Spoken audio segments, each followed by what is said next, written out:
Olá, boa noite, bem-vindo, bem-vinda. Você fica agora com o que é destaque em Minas Gerais nesta quinta-feira, hoje 3 de janeiro de 2019.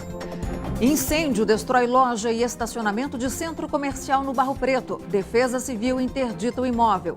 Moradores e comerciantes de Belo Horizonte que sofreram prejuízos com as enchentes têm direito à isenção do IPTU.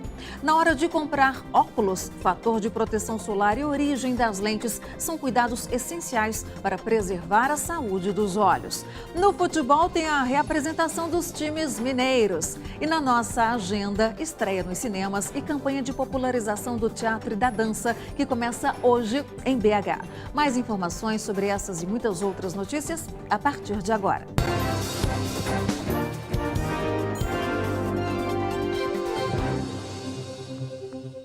Um incêndio destruiu uma loja e parte do estacionamento de um shopping no Barro Preto, região centro-sul da capital. A fumaça tomou conta da rua Araguari e o trânsito precisou ser fechado. Além das lojas, o prédio comercial precisou ser esvaziado. O trabalho dos bombeiros durou toda a manhã e a Defesa Civil interditou o local. O Corpo de Bombeiros chegou ao shopping por volta das 9 da manhã. O primeiro dos 3 andares foi tomado pelo fogo. Adentramos a edificação, utilizando linhas de mangueira para nossa proteção e localizamos 3 focos de incêndio, os quais foram debelados e agora encontra-se em fase de rescaldo. Segundo a gerente do shopping, o incêndio teria começado em um estande que vende panos de prato. O local já estava aberto ao público, mas ninguém ficou ferido. Começou o fogo, os meninos pegaram os extintores de incêndio, tentaram conter as chamas, mas não conseguiram. Então pedimos às pessoas para sair e chamamos o Corpo de Bombeiro. Por causa da fumaça densa, todos os lojistas ao redor do shopping fecharam as portas. Muita fumaça preta saindo lá de dentro, deu 3 estouros. Vocês ficaram assustados com a situação? Com certeza, né? Preocupado também se tinha alguém lá dentro. Uma perícia técnica vai mostrar o que causou o incêndio. Pane elétrica é uma das principais hipóteses. No total, 32 bombeiros e 4 caminhões auxiliaram no combate às chamas. Com diversas lojas destruídas, a gerente aguarda para contabilizar o prejuízo. Não tenho ideia nenhuma, porque a gente não tem acesso, né? Mas é muito triste. Não só para nós, mas para os expositores. Foram levados para o Instituto Médico Legal os corpos do casal que morreu na queda de um veículo dentro do rio Elvas, em Barbacena, na região da Zona da Mata Mineira. Um motociclista que presenciou o acidente contou aos militares que o carro seguia em uma estrada rural quando, ao atravessar uma ponte de madeira, caiu no rio. Segundo o Corpo de Bombeiros, o veículo com placa de Barbacena foi encontrado a 10 metros do local da queda e a cerca de 3 metros de profundidade. 2 pessoas ficaram feridas depois que um caminhão de coleta de lixo caiu em um barranco dentro do aterro sanitário em Sabará, na região metropolitana de Belo Horizonte. As 2 vítimas ficaram presas na cabine do caminhão. De acordo com o Corpo de Bombeiros, o resgate foi delicado pela dificuldade de acesso ao local, pela posição do veículo e pelo grau de instabilidade da área. As vítimas foram socorridas pelo SAMU e levadas para um hospital da região. Um jovem de 26 anos foi detido em Uberlândia, no Triângulo Mineiro, depois de ameaçar os familiares de morte. A família teria descoberto que ele havia estuprado e engravidado a sobrinha de apenas 12 anos. Marcelo Teixeira Barcelos, de 25 anos, foi preso pela Polícia Militar após ir na casa do irmão e fazer ameaças a ele e à cunhada.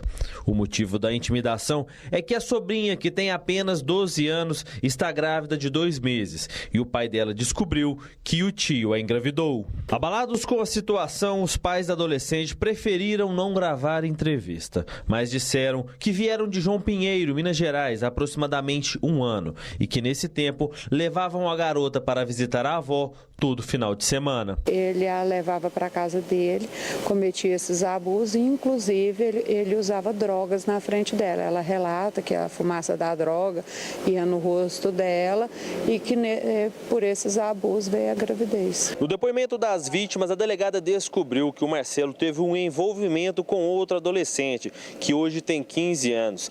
Ela ficou grávida e deu à luz há aproximadamente 1 semana. Marcela, quanto tempo você tem relações com sua sobrinha? Ela nada não, senhor. O autor passou a ameaçar a família, que caso eles relatassem para a polícia, ele ia tomar as providências, matar um por um, e que caso ele fosse preso, quando ele saísse, ele ia tomar as devidas providências. Eu já irei representar pela prisão preventiva dele pelo crime de estupro de vulnerável. A pessoa que tem relação sexual com a menor de 14 anos, ela está cometendo crime de estupro mesmo que haja o consentimento da vítima. E quem precisou pegar ônibus na manhã de hoje aqui em Belo Horizonte já pagou a tarifa com 11% de aumento. A passagem voltou a custar R$ 4,50 depois que a Justiça Mineira suspendeu a liminar que impedia o reajuste. A Justiça atendeu a um pedido do Sindicato das Empresas de Transporte de Passageiros de Belo Horizonte, afirmando que a falta do aumento poderia comprometer a prestação do serviço na cidade. O valor chegou a ser praticado no último domingo, mas foi bloqueado um dia depois. A notícia do aumento vigorando novamente pegou muita gente de surpresa. Na hora de pegar o ônibus eu fiquei sabendo que estava R$ 4,50. Acho que foi um aumento repentino, que pegou muita gente de surpresa e não foi confirmado ontem, né? O prefeito falou que ia reaver essa questão aí, mas entra na justiça, ganha, entra com o liminar, e aí? O aumento na tarifa foi anunciado na quarta-feira da semana passada, após a divulgação da auditoria da BH Trans, que durou 8 meses e apontou que o preço da passagem deveria aumentar para R$ 6,35. O movimento Tarifa Zero, que já acionou o Ministério Público, disse que vai recorrer da decisão que derrubou a liminar. Termina amanhã o prazo para que a Prefeitura apresente ao Ministério Público de Minas Gerais as justificativas para o aumento da passagem. Os valores reajustados ficaram em R$ 4,50 para ônibus principal e móvel, R$ 3,15 para circular, vilas e favelas R$ 1,00 e R$ 5,00 para táxi lotação. As chuvas em Minas Gerais já deixaram 16 pessoas mortas e causaram muitos estragos. Aqui em Belo Horizonte, donos de casas e comércios em avenidas que sofrem com as enchentes vivem tendo prejuízos, como os alagamentos, né? Mas aqui, na capital, quem sofreu com os alagamentos pode pedir a isenção do IPTU.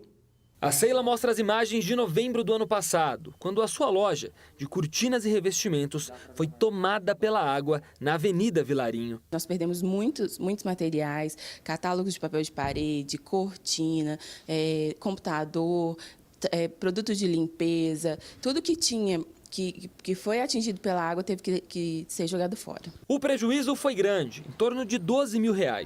Mas uma parte dele pode ser recuperado no IPTU, o Imposto Predial e Territorial Urbano. Muita gente não sabe, mas imóveis atingidos por desastres naturais em Belo Horizonte têm a remissão do pagamento do imposto por pelo menos um ano. Independente de qual seja esse prejuízo, a pessoa pode recorrer à prefeitura e solicitar o perdão do IPTU, eletrodoméstico que foi danificado, móvel que também não tem mais utilização devido à chuva, o automóvel que esteja na garagem, que foi atingido, também qualquer prejuízo ele deve ser registrado. O perdão do IPTU é concedido pela Prefeitura de Belo Horizonte desde 2009. De lá para cá, mais de 600 solicitações foram atendidas. Só no ano passado, 56 pessoas que tiveram algum prejuízo em seu imóvel por causa da chuva tiveram o benefício acatado. Quem teve algum prejuízo e pagou o IPTU, a devolução do dinheiro também pode ser feita. As solicitações desses casos devem ser realizadas no BH Resolve. Lá ela vai ser instruída a abrir esse pedido de perdão de débito ou devolução do que lhe foi pago.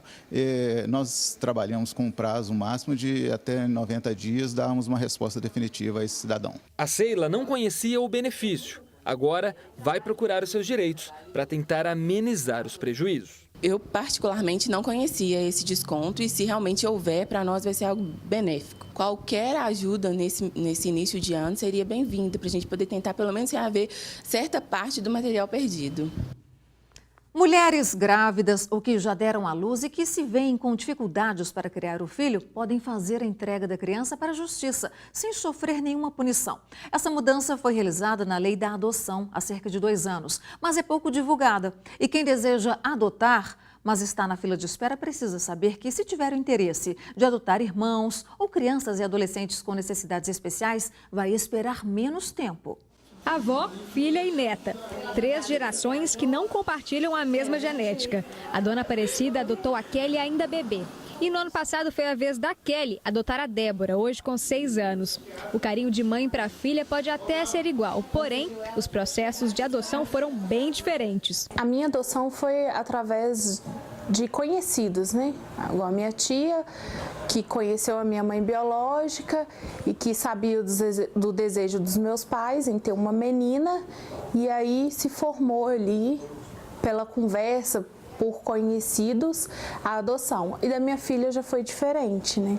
A minha filha foi com toda a documentação, na vara da infância, tudo certinho. A chamada adoção brasileira, como fez a dona Aparecida, deu lugar a processos cada vez mais regulamentados. E no ano passado, uma lei alterou o Estatuto da Criança e do Adolescente e o Código Civil para facilitar as adoções. Os proponentes à adoção que têm interesse, que podem, indicam que gostariam de adotar crianças com necessidades específicas de saúde ou grupos de irmãos, eles passam a ter uma prioridade na fila, né, do Cadastro Nacional de Adoção. A relação das crianças com pais adotivos e biológicos tem sido acompanhada de perto, nos abrigos ou quando já estão em casa. Isso entra a Vara Civil da Infância e Juventude, a própria instituição de acolhimento, os equipamentos de assistência social, os equipamentos de saúde, serviços de saúde. Todo esse trabalho em rede é feito para acompanhar se essa criança pode voltar para o seio familiar de origem ou então se ela vai para uma família substituta, no caso a adoção. Com a nova lei, a entrega espontânea do filho para adoção passa a ser regulamentada.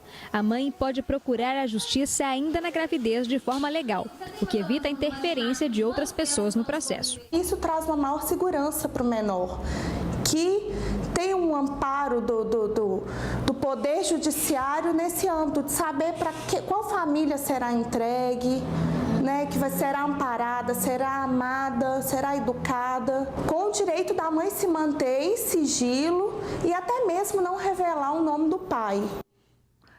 A luz solar às vezes causa incômodo aos olhos e para melhorar a visão muita gente utiliza óculos escuros. O problema está na hora da compra. Os preços atrativos de lentes de qualidade duvidosa podem custar caro à saúde. Isso também vale para a compra de óculos de grau sem receita. A Cirema começou a usar óculos aos 15 anos por causa da dificuldade de enxergar o quadro na sala de aula e também na hora da leitura. Foi a coisa mais gostosa, porque eu morava em Sete Lagoas e tinha chovido. Aí quando eu saí, né, que eu olhei assim e eu consegui enxergar folha de árvore verdinha, delimitada, para mim foi a coisa mais encantadora, melhor do mundo. Acho que é por isso que eu nunca parei de usar óculos, para poder enxergar. Depois teve glaucoma e alteração na pressão ocular, ou seja, teve que trocar os óculos por outros que atendessem às outras necessidades dela. Optou por óculos paralelos mais em conta, mas aí o barato não compensou. No início eu adaptei, mas eu via que eu tinha uma certa dificuldade ainda de focar as imagens, então dava uma tonteira, dava uma zonzeira e cansava a vista. Depois do desconforto e do risco de se acidentar, a Cirema investiu em novos óculos, dessa vez com qualidade certificada. Mas não só os óculos de grau, mas os escuros, muito usados no verão, falsificados ou sem certificação, podem levar à dilatação da pupila e, caso não tenham lentes com filtros para raios ultravioleta, deixam a visão ainda mais exposta à radiação, o que pode causar danos. Você vai sentir esse prejuízo aí ao longo do tempo, além do desconforto imediato, mas ao longo do tempo você tem aí grandes danos, falando de catarata e pterígio, que são comuns no dia a dia, mas podendo ocasionar aí danos ainda maiores. Uma degeneração macular, que a mácula é um ponto primordial para a visão, então pode ser ocasionado aí também com o tempo. Então, para usar um óculos de sol que não tenha proteção, é melhor ficar sem óculos, que o seu corpo ele já te protege um pouco mais.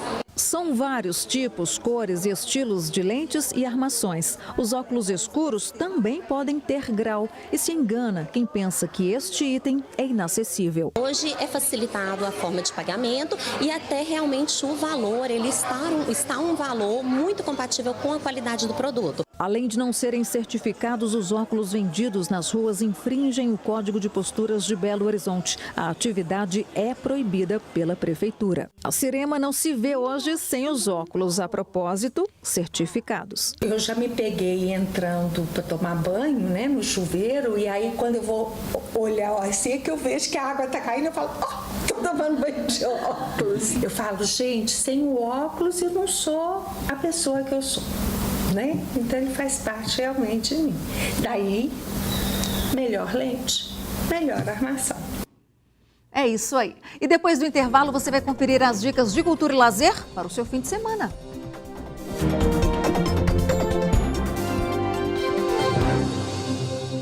E atenção, quem está de férias neste verão e já está com as malas prontas, preparadas, né? Tem que dar uma checada, sabe no quê? No cartão de vacinas antes de pegar a estrada. Se o destino for internacional, atenção redobrada. Alguns países exigem imunizações. As mais comuns delas é a da febre amarela.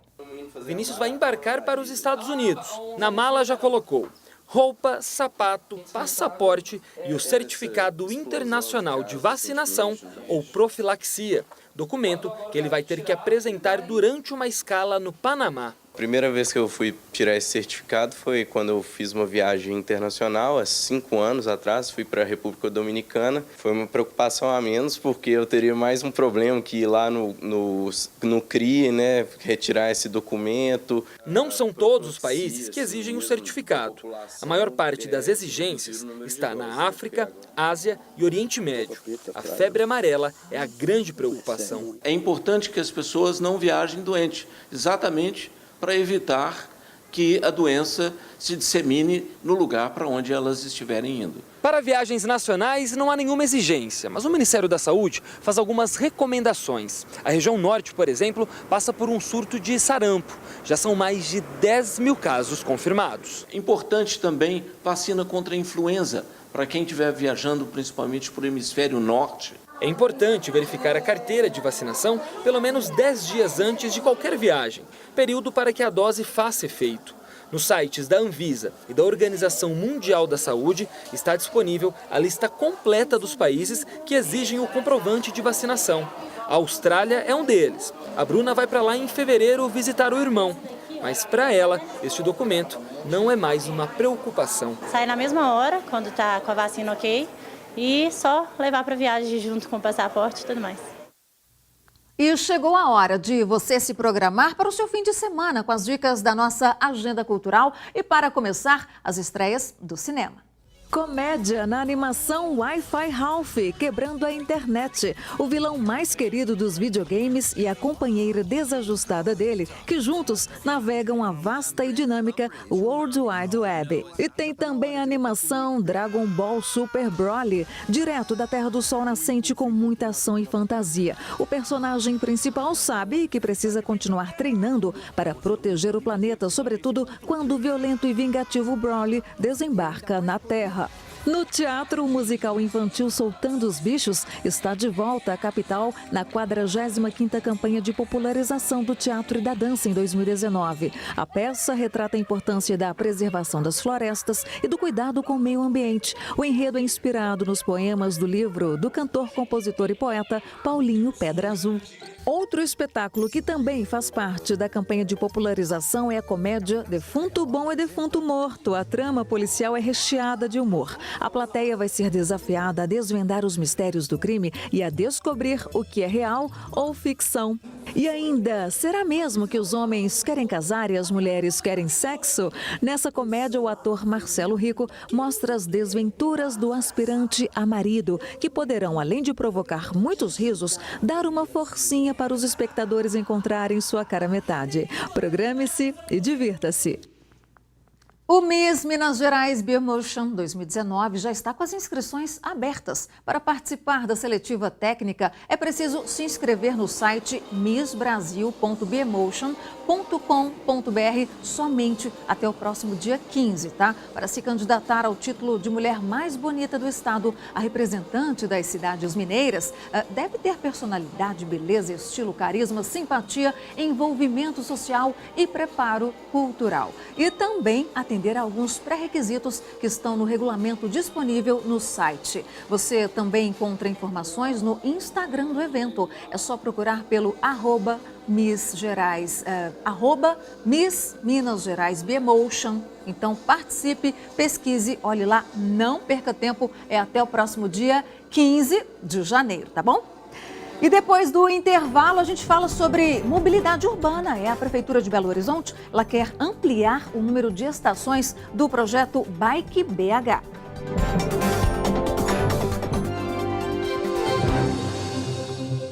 Quem não anda de carro nem de ônibus pode usar as bicicletas para se deslocar pela cidade. O projeto Bike BH tem 40 estações espalhadas pela capital e a Prefeitura tem um projeto de aumentar esse número para 140. Elas ficam em estações como essa, à espera de usuários, seja a lazer ou para ir ao trabalho. Atualmente são 40 estações em BH, 6 na Pampulha e 34 na área central da cidade. No último levantamento, até novembro havia sido quase 88 mil viagens a mais do que o mesmo período de 2017. O número de cadastrados também apresentou um salto. Pouco mais de 19 mil pessoas a mais usando as bicicletas. Eu e meu marido, a gente pega, vai tentar pegar outro para ele aqui. Eu ando diariamente, praticamente, umas 3, 4 vezes por semana. O contrato da prestadora do serviço Bike BH vai até abril deste ano. Por isso, agora em janeiro será publicado um chamado para empresas que queiram assumir um novo contrato. Segundo a coordenadora de Sustentabilidade e Meio Ambiente, é uma condição às empresas operadoras iniciarem a prestação do serviço no dia 10 de abril, para que a população não fique sem o Bike BH. Provavelmente a gente não vai ter os sistemas completos no dia 10 de abril, mas a gente vai ter novos sistemas sendo implementados a partir dessa data. A expectativa da BH Trans é que, com a concorrência de empresas como responsáveis pelo Bike BH, mais 100 estações sejam instaladas na capital, nas 9 regionais. Nas ruas, não faltam sugestões. Meu marido acha que deveria ter carregador de celular. Talvez uma maior manutenção ou atendimento mais rápido. Quando a gente liga, às vezes fica chamando várias vezes e a gente tem que esperar para poder ser atendido. Talvez uma câmera, alguma coisa assim, um policiamento passar mais constantemente, que infelizmente vandalismo existe em todo lugar. Em média, 30 bikes são substituídas por dia para manutenção preventiva ou corretiva. Em outubro do ano passado, houve um número elevado de vandalismo, principalmente na Pampulha, quando 55 delas foram destruídas em apenas 2 dias. Os itens mais vandalizados são os selins e os espelhos retrovisores. Os destas aqui, por exemplo, olha só, foram todos arrancados. A gente entende que a bicicleta ela virou um bem assim para a população. Quanto mais ela é incorporada, mais a população mesmo ajuda a cuidar. Para usar uma das bicicletas é fácil. Tudo pode ser feito através de aplicativo pelo celular. Nas estações tem o passo a passo detalhado em cada terminal. Todo o sistema do Bike BH deve ser, inclusive, melhorado com as novas prestadoras de serviço. O que a gente pretende a partir de agora é que a gente tenha, por exemplo, sistemas com estação, a exemplo do que a gente tem atualmente em Belo Horizonte, mas também bicicletas sem estação, a exemplo do que já acontece, por exemplo, em São Paulo. Então, são bicicletas que têm um chip com GPS, o usuário pode baixar o aplicativo e pode localizar essa bicicleta na cidade, ele pega no ponto em que ele encontrou e ele coloca e ele deixa em algum outro ponto. O meio ambiente agradece. A gente está num processo cada vez maior de respeito dos próprios motoristas de automóveis, dos motoristas de transporte público com ciclistas. Acho que isso é um caminho sem volta, né? Para a gente ter uma cidade mais humana, mais acolhedora, a gente precisa de uma mobilidade mais sustentável e a bicicleta tem um papel muito fundamental nesse processo.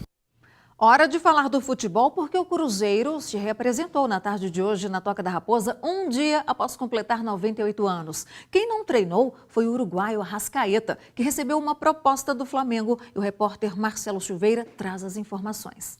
Aqui na Toca da Raposa, o assunto foi Arrascaeta. De acordo com o vice-presidente do Cruzeiro, Itair Machado, o jogador chegou a vir aqui na Toca pela manhã acompanhado de um procurador.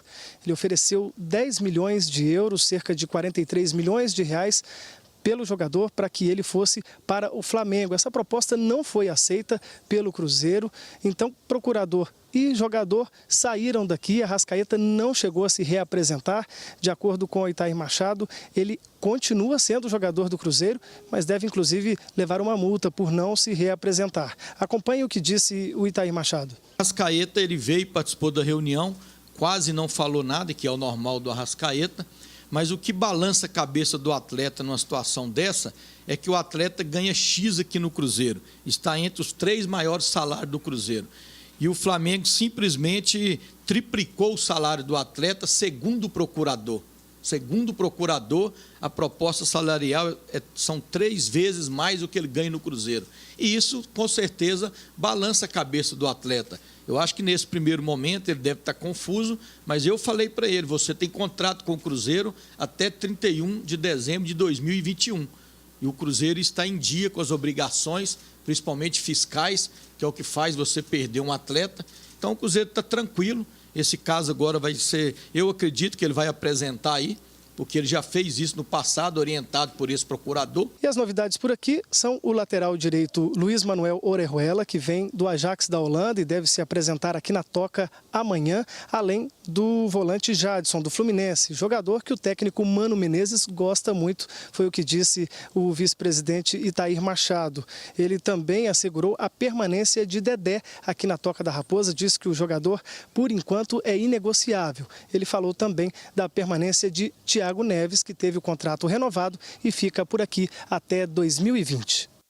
E quem já está aqui no estúdio conosco é André Salles, nosso comentarista. Boa noite, André. Boa noite, Luciana. Boa noite a todos. André, o Atlético, ele voltou a treinar hoje à tarde, né, na Cidade do Galo. O time já tem caras novas que reforçam o elenco na temporada. E quem conta pra gente, claro, é você. Só sei que vai ter frisson vindo por aí no Galo, né? Ah, é? Pois é. Você gostou muito da contratação do Igor Rabelo, né? As mulheres gostaram bastante. Pois é. Então a gente teve realmente o primeiro dia de treinamento, inclusive com o treino sendo feito já em campo, um treino físico, com 2 reforços já treinando. O Hever e o Guga, lateral direito, já treinaram normalmente. E aí o Jair e o Igor Rabelo, que você falou, ficaram mais ali fazendo exames, ainda tem umas pendências burocráticas para serem anunciados oficialmente, então isso vai demorar talvez alguns dias, mas daqui a pouco já se reintegram. Agora, algumas dúvidas que ficaram. Marcos Rocha realmente não se reapresentou, deve mesmo seguir para o Palmeiras, né? Já deve treinar ali em São Paulo, enfim. E aí, uma dúvida que estava pendente ainda, Luan.